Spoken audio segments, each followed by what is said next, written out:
In the update for Blackboard Ultra of August 2024, Blackboard has released a new content designer that allows you to have enhanced documents.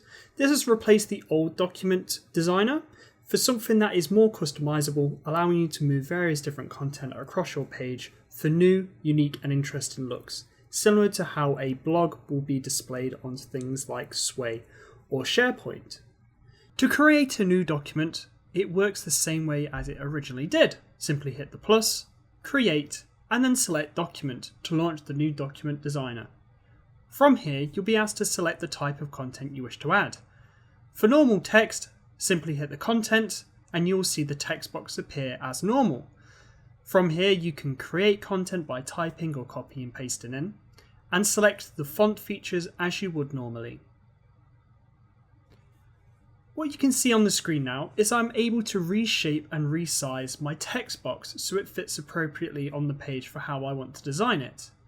I want to have two paragraphs side by side, so I'm going to press the plus again and select the content type I wish to use. I'm also going to resize my text box so it fits into the size that I wish for it to take up. This is divided into quarters.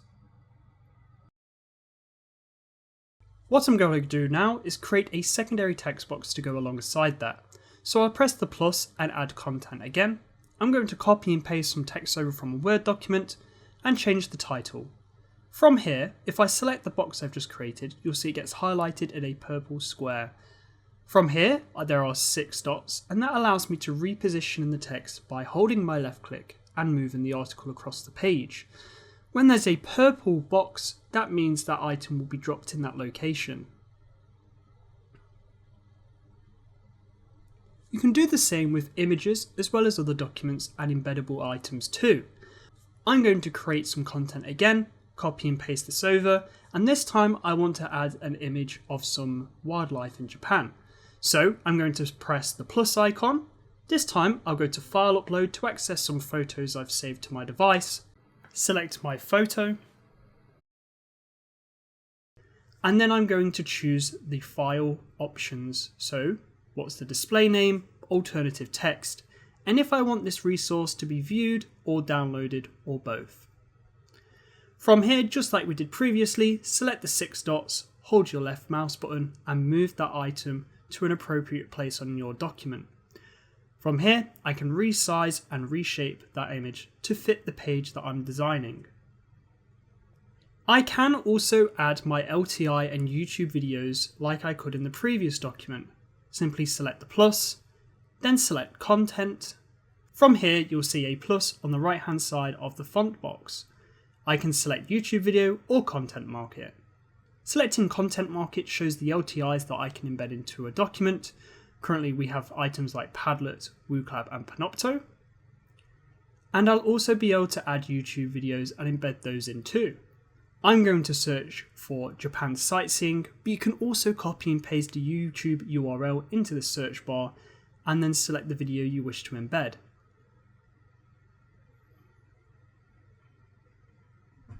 I can also resize, just like anything else on this document, for the size that I want this YouTube video to be.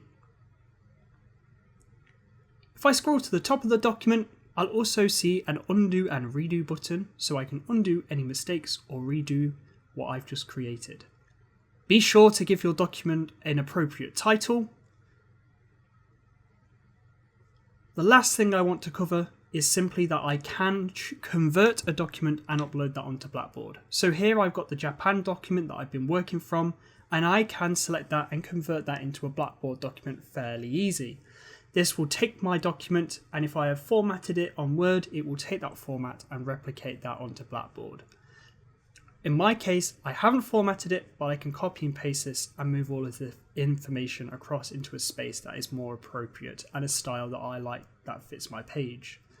Because this is a duplicate of what I've done already, I'm going to delete that. So I'm going to highlight the box, and where the 6 dots are, I'm going to select the bin icon to delete the item. Scrolling up to the top, be sure to set the visibility of your document. Visible to students releases the document straight away, but you can also set a release condition which will time your document to release at a certain time. And be sure to hit save on your document.